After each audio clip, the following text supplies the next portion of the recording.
What's up, everybody? Welcome to Rewind Productions. I'm here to talk about bringing a little review slash opinion and thoughts on the PS Vita.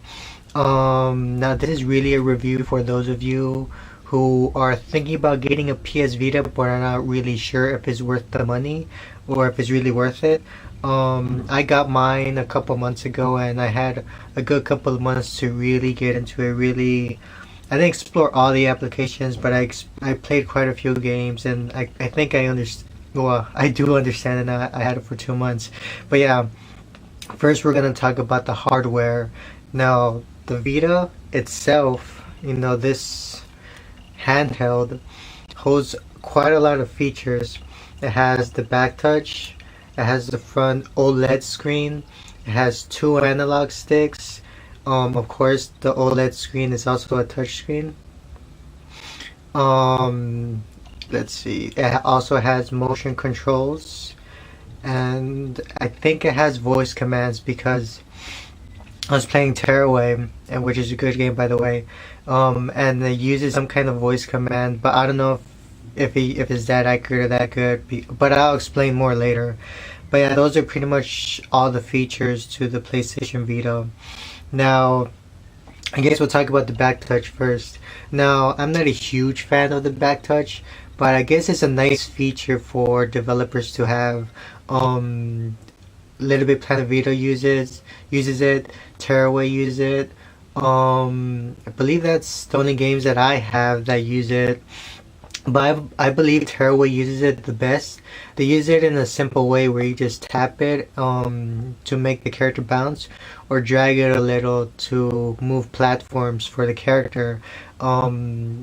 It's pretty seamless. It works really well, but it's a little bit floaty, the controls, and it works well, but it gets a little bit getting used to it because the Vita is so big.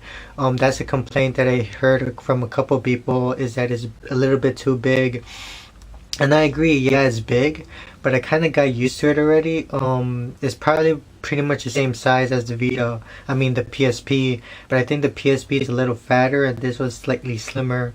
But with that said, sometimes it could be a little bit uncomfortable to mess around with the back touch and also try to control some of the buttons at the same time. And there are some occasions where, especially on Tearaway, where I have to use the left analog stick to move the character and use the back touch to move platforms, and it kind of feels uncomfortable, like pretty, well, not pretty, really uncomfortable.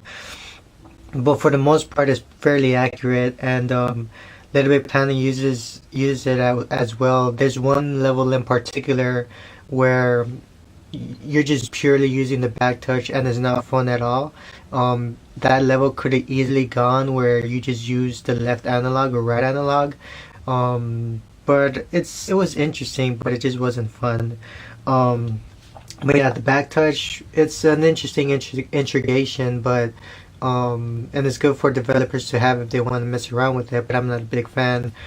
Now next, the OLED screen. It's a touch screen, and it's what makes the games look crisp and nice.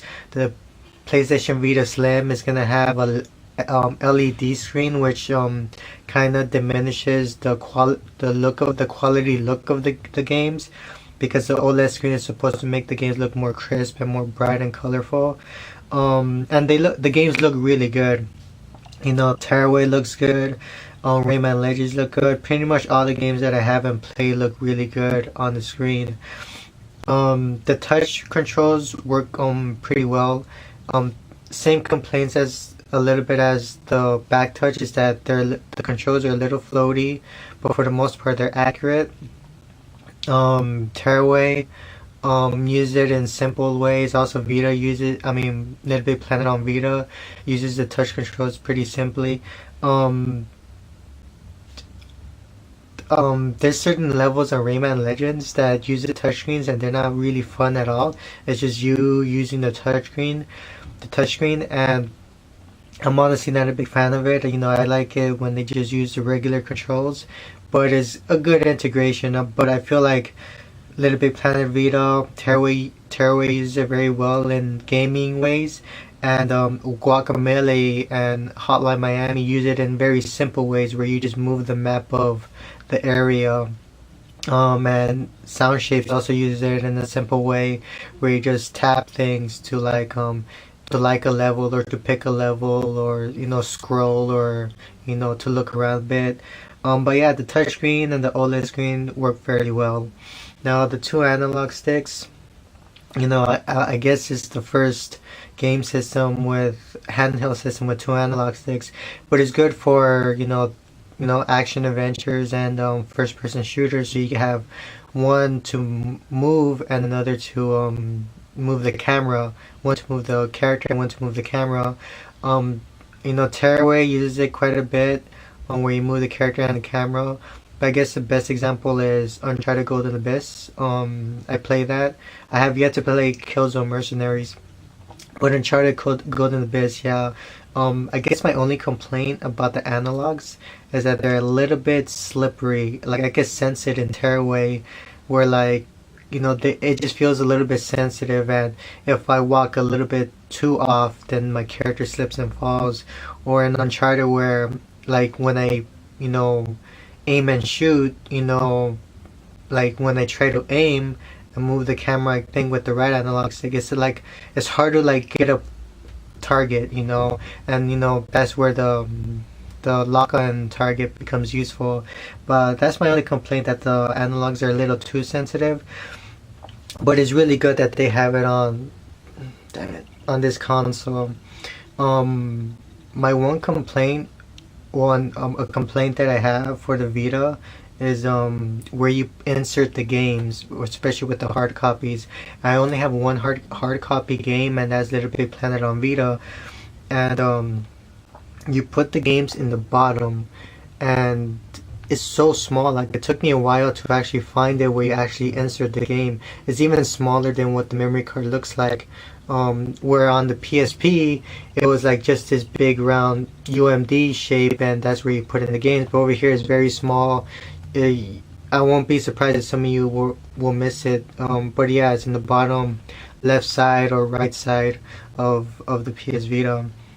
But it took me some time to find it, and then when I did find it, I had to poke it in the game card a few times so it could actually be inserted within the console.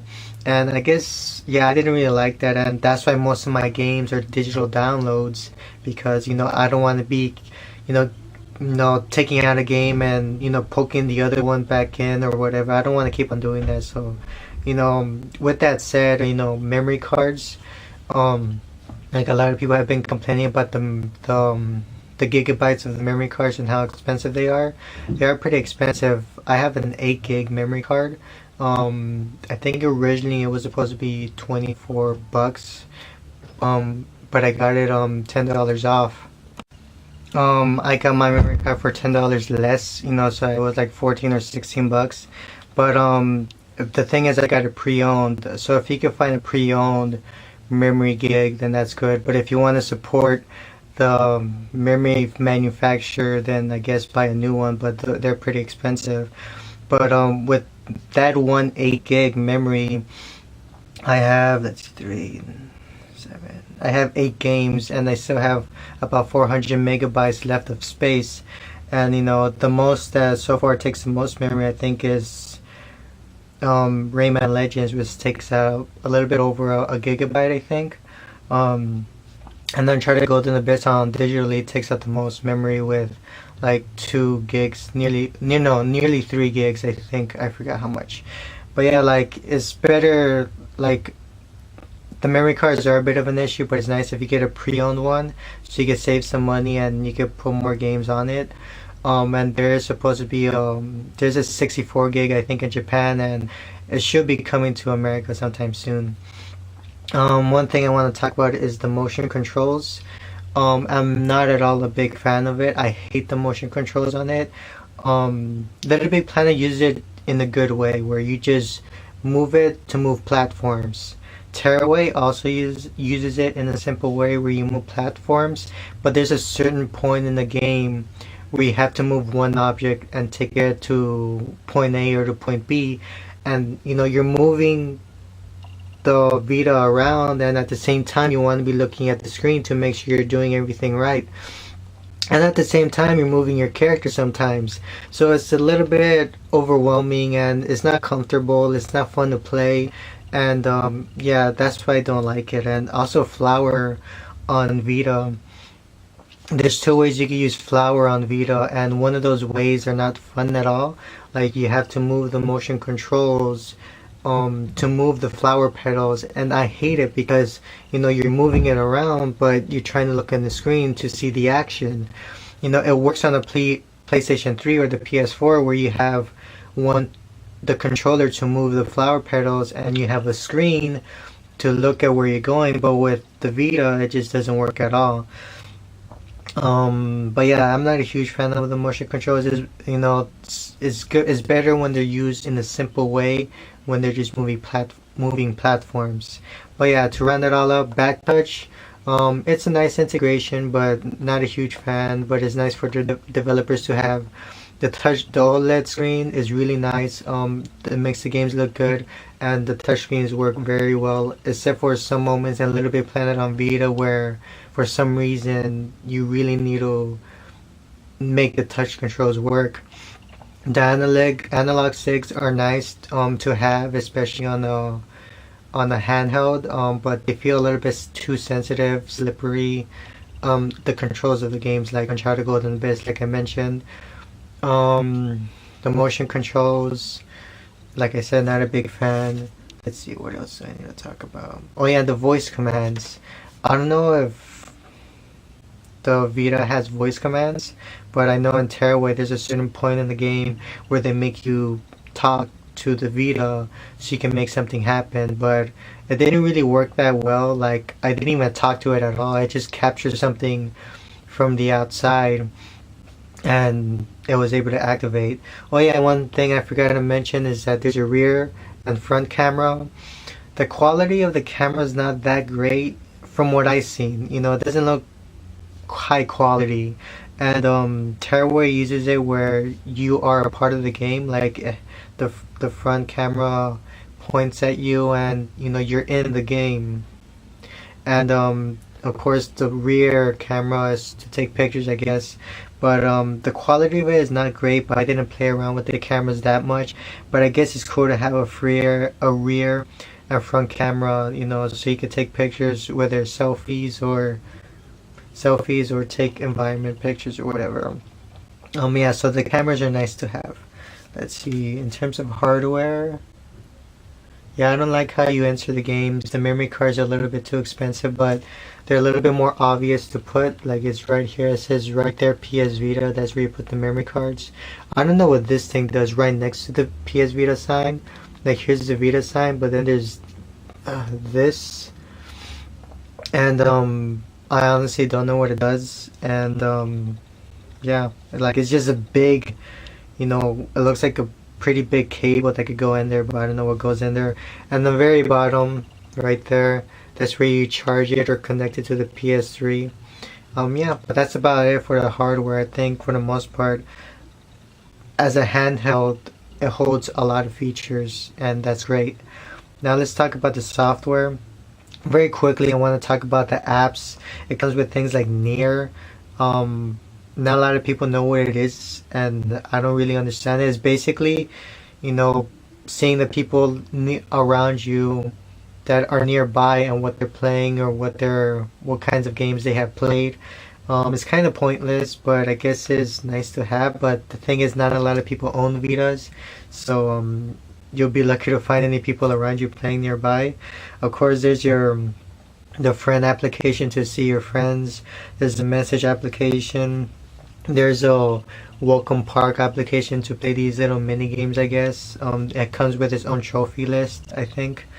Then there's party chat, there's the PlayStation Store, there's trophies, there's a web browser, there's a photography. On PlayStation Store, they have the NBA app, the NBA Game Time app, and I use that because I enjoy basketball. And I use that because, yeah, it's pretty convenient, and they show video clips, and video over on the Vita looks pretty good. let's see. They also have the music app. I guess Music Unlimited, but no, it's just something to listen to music to. Then there's videos, something to watch videos with. Then there's a PS3 remote play where it works. You could connect the Vita to the PlayStation 3 remotely, but there's some mini games that play remotely with the Vita with the PS3. Like I think the only popular games that play with the Vita with the PS3 are the pixel junk games, but I'm not a fan of those. Then there's the content manager where you where wirelessly or by wire you get the content from the PS3 and transfer it onto the Vita. So if you have music or pictures or videos that are on the PS3, then you could transfer it on the PS3, I mean the Vita, and vice versa.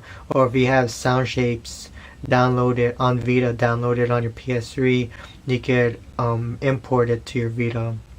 Then there's a Google Maps. I haven't used it much. There's an email app. There's a settings to see how much memory you have, to look at your system requirements, shit like that. To sign in, sign out. Then there's parental controls. This was newly integrated with the when the PS4 was about to come out. And then there's a PS4 link to remotely control your PS4 with your Vita. From what I heard, it works a lot better than connecting it to your PS3. So yeah, that's it with the applications. I don't use much of the applications except for the Friends, Store, Message, NBA Time. Once in a while I use the music to listen to the Tearaway album. And once in a while I use the Content Manager to transfer stuff to my Vita. But yeah, now it's time to talk about the games. I have it organized where I have just applications on the first and second, and then on the third page I have my games. So yeah, I'll talk about each individual game and give a score. Little Big Planet on Vita is really good. Probably the best Little Big Planet in terms of creativity, like creation. It's a solid Little Big Planet. Like a lot of the levels that I've seen people create have kind of blown me away. But the one thing is, since the community is much more smaller because not that many people own the Vita, it's not as frequently updated as Little Big Planet 2, and that's a little bit of a downside because I'm pretty much done all the community levels that I was interested in, and this is hard to find good levels. But yeah, for the most part, it's a solid game. I definitely recommend it if you have a Vita or if you want a Vita. It's the first game I got. It's the only hard copy game that I own. Yeah, but out of 10, I give it a 9 out of 10. Then there's Tearaway, which is my favorite game on the Vita so far. It's an excellent 3D platformer, very charming, very colorful, has a nice and unique story. Oh, sorry, excuse me. It's very simple and fun. It's not really that hard. There are certain platforming parts where are pretty challenging, but for the most part it's a very easy game, but very fun, and there's a lot of collectibles. It's short, about 5 hours long, but it's sweet. You could double back on it and get the collectibles, decorate your character, or make little papercraft items to put your creative juices. It's definitely not the most in-depth game. It doesn't have a whole lot of replay value, but has some. Flower, I haven't finished Flower on the Vita. I have played it on the PS3. It's one of my favorite games of all time. But Flower on Vita is a little bit questionable because the controls are questionable. Like how I mentioned earlier, how one of the controls you use the rotations and it's not fun at all. But there's a second where you can use the controllers, where you use the front screen and the back touch to control the flower petals, and it's a little bit confusing, but it gets some time to get used to. I kind of get it now. I kind of get how to go left and right, how to go down. I haven't figured out how to go up. You lift up the flower petals, but it's still the same game, only with different controls. 9 out of 10. Rayman Legends, I really enjoy that game. It has some nice platforming. It's a nice 2D platformer, very colorful, very charming, has some awesome music levels, has quite a bit of replay value. Like each week they put these challenges for the community and people do those challenges and they put themselves on the leaderboards and win bronze, silver, or golden trophies. And the only my main complaint about that game is the touch levels. You know, there's the Murphy levels where you control that fat guy. Well, you don't control him, like it's controlled by the AI, but you have to, like, you know, move objects and shit like that, you know, with the touch screen, and to avoid hazards and shit like that. And it's not fun. I don't like it. Like my friend agrees with me that we don't like those levels at all. It's just not fun, and you know, it's really a turn off for me. Like I really don't like playing those levels at all. But it's nice that they integrated like the touch, rotate, the controls for the Vita, like touch, rotation, and shit like that. But it's just not fun. I give it an 8.8 out of 10.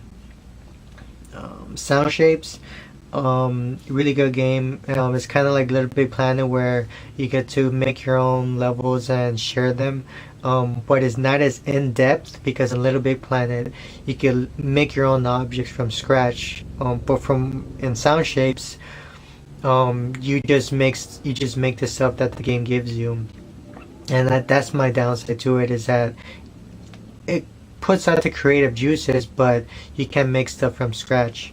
And you know, it's still a solid game. It's fun. Not a lot of the community levels are that good, but it's nice to find a level that's pretty good. But out of 10, I give it an 8.5. It's a nice game. It's probably a really good game to play on the go. There's a PS3 version, but I prefer the Vita version because you can play it anywhere. And there's Guacamelee that's also cross-play and buy with the PS3. Out of 10, I give it a 8. It's a solid game. It looks really good. It's short but sweet. It has some really challenging platforming. If you're really into challenging platform games, this is the game for you, Guacamelee. It's for the PlayStation 3, Vita, and also on PC, I believe. Like I said, very challenging platforming. Some of the bosses are kind of difficult. It just takes quite a bit of time to understand the boss levels, but it has nice environments, beautiful graphics.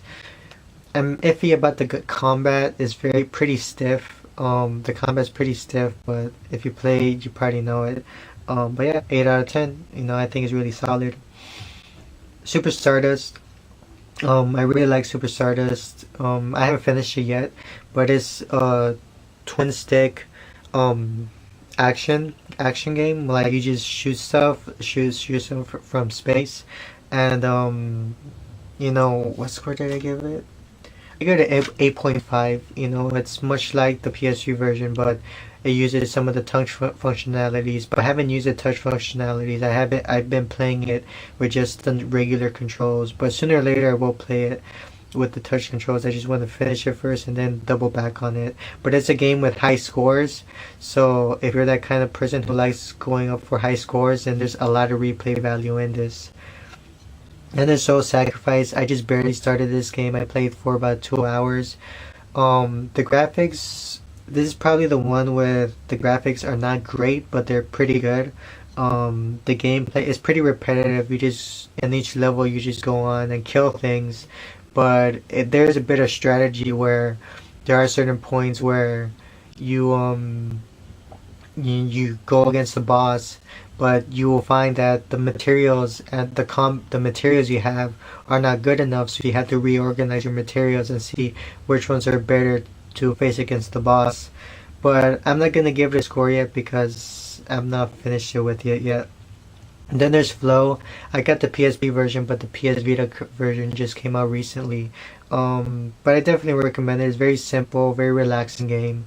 I give it a 8.5, I guess. Then there's other games that I played on PlayStation Plus, like Uncharted Golden Abyss. I think it's one of the better ones in terms of story, but it's really gimmicky. That's the one thing I really hate about it. It's really gimmicky, but It's probably one of the better. It's definitely one of the better looking games on Vita. I haven't played Killzone Mercenaries yet. I want to play that and see if that looks any better. But Uncharted Golden Abyss has a nice story, very gimmicky controls, but looks really good. 9 out of 10.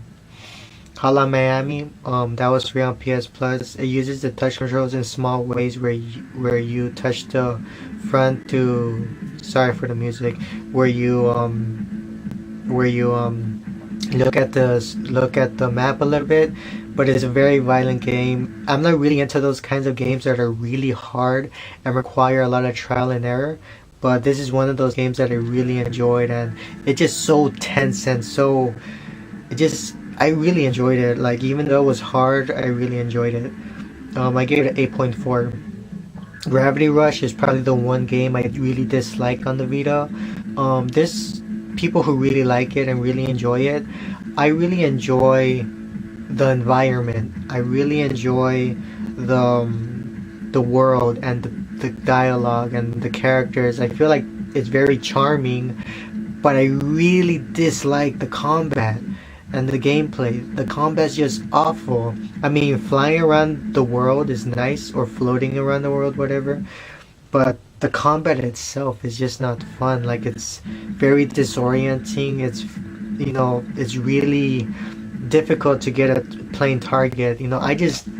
I tried giving it a chance. I gave it many chances, but I love exploring the world, but I didn't like the combat. I gave it a 6.5 out of 10. Wipeout, I haven't played much about it.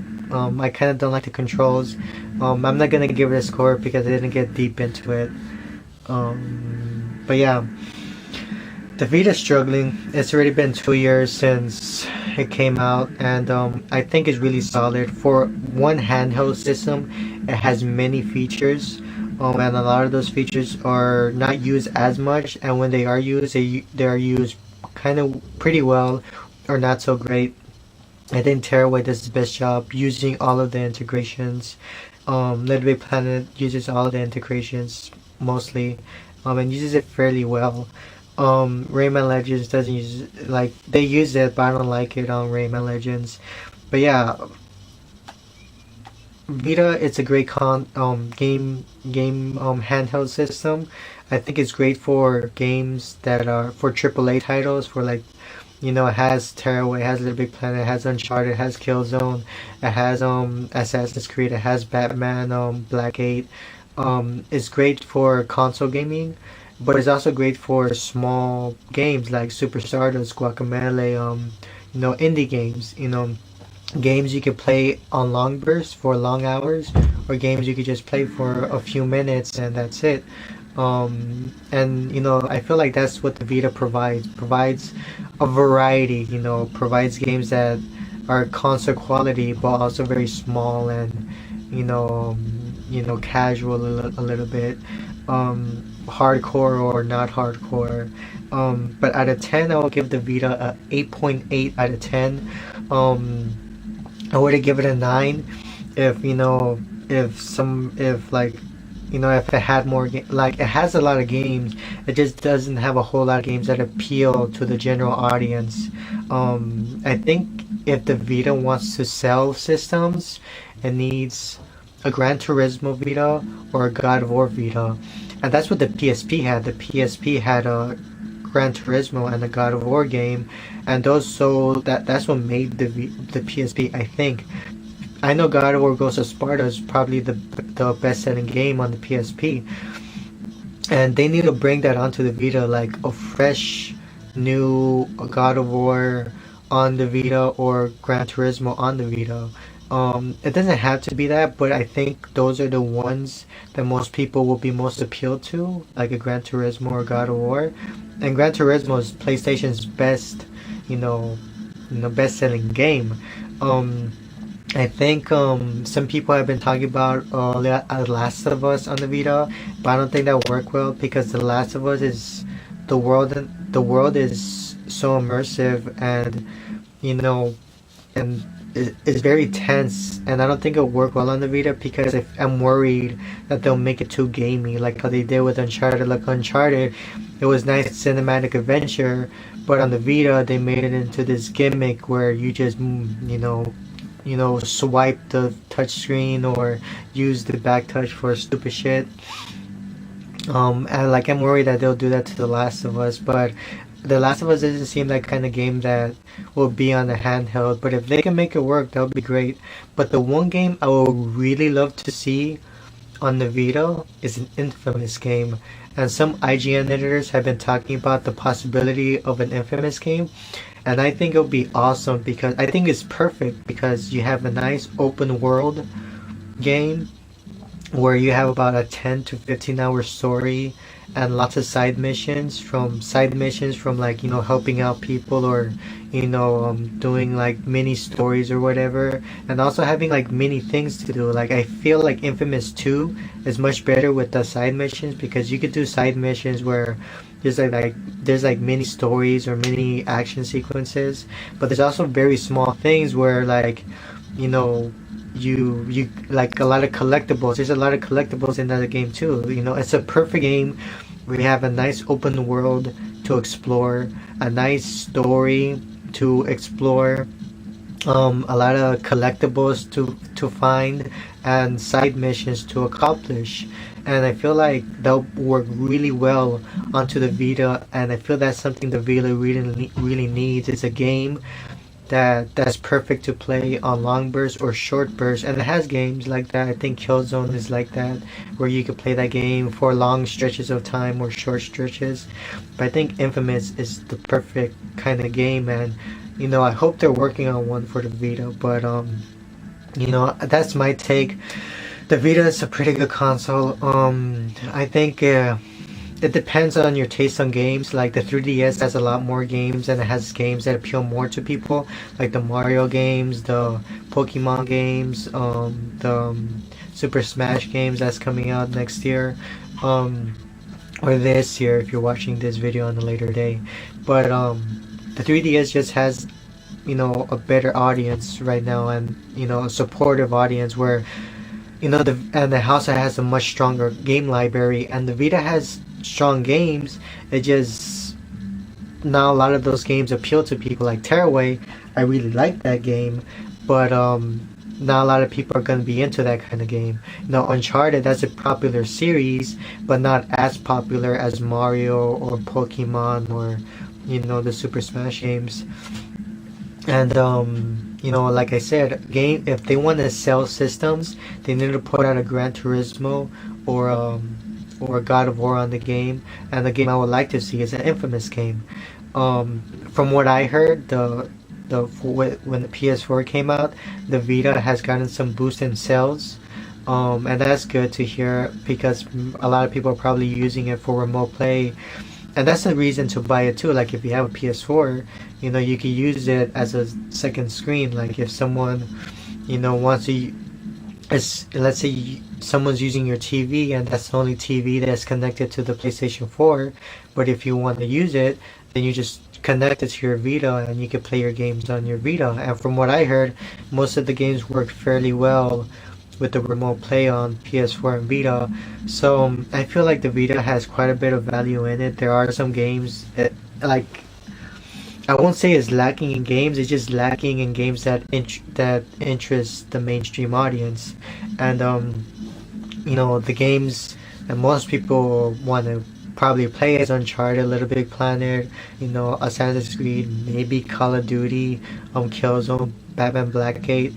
But it kind of sucks because the third-party games like Assassin's Creed, Arkham Blackgate, and Black Ops, Call of Duty Declassified, all those games are pretty half-assed. And the first-party games are like the ones that are really good, like Uncharted, Little Big Planet, Tearaway, Killzone. And that's kind of a shame because they just half-assed it, and then they're like, oh, here, let's see how this game does on the Vita. But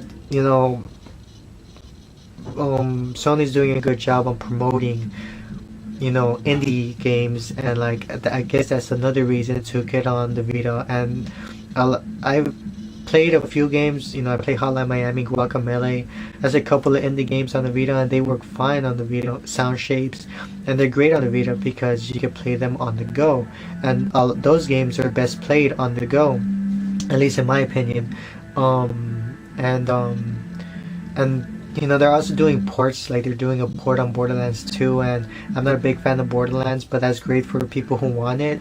The only thing I'm worried about Borderlands 2 is if it will have frame rate or lag issues, because that's a really big game. Again, pardon the music next door. But the thing is, a lot of people have been calling it, indie station, port station, or it's literally a portable. But the thing is, that's the thing, the Vita has the power to be able to port console games onto a handheld. If it has the power to put a big game like Borderlands 2 and fit it on the Vita, then that's great, because that means that you could play those kinds of games on the go, where something like the 3DS can't do.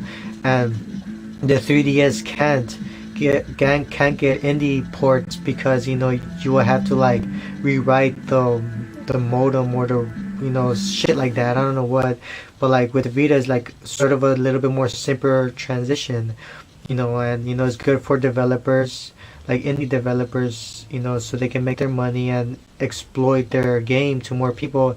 It's good for the publisher, to make money, and it's good for the audience to have something to play. It's a win-win situation, and I think over time, I hope the Vita does better, gets more games. I'm kind of worried though, because it seems like Sony is going to be really focused on the PlayStation 4 for 2014, and most of their first parties are working on PS4 titles. And I guess they may be neglecting the Vita. I hope not. I hope there's going to be some solid games coming, like the ones I mentioned, Gran Turismo, God of War, maybe an Infamous. But yeah, the Vita is struggling, but I feel like it's a game, in a technological standpoint, is really strong. It has a lot of great features that are great for developers to have, and from some games are utilized very well, like Little Big Planet and Tearaway. And it's good to have indies coming in, so like people like us can have something to play. And it's good for console gaming. It's good for playing mini games or smaller games that are not as big. I feel like it's a solid sell. If you're not into the games on Vita, then it's not worth it. Because I look at the 3DS, and not a lot of the games appeal to me, but a lot of people are into the 3DS games. Me, on the other hand, I really like Little Big Planet.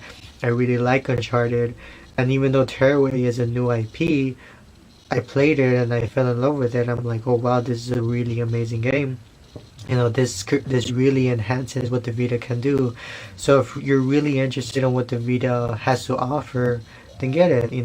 Right now it's 200 bucks. If you get it pre-owned, it's 120, I think. But it's best if you get a new.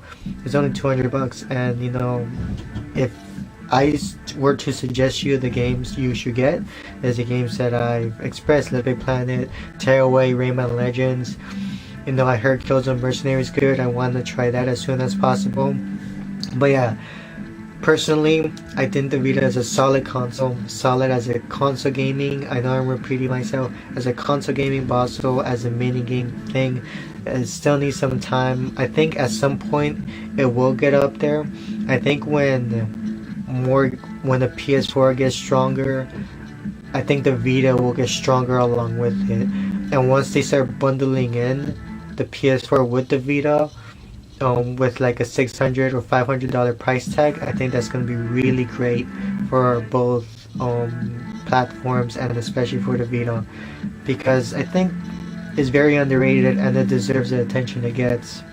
But yeah, 8.8 out of 10. It's a really solid system with some really good games. Thanks for watching this video, this 38 long video. Sorry for it being so long, but I hope I made your decision to get a Vita a little bit more clear. Thanks. See you later.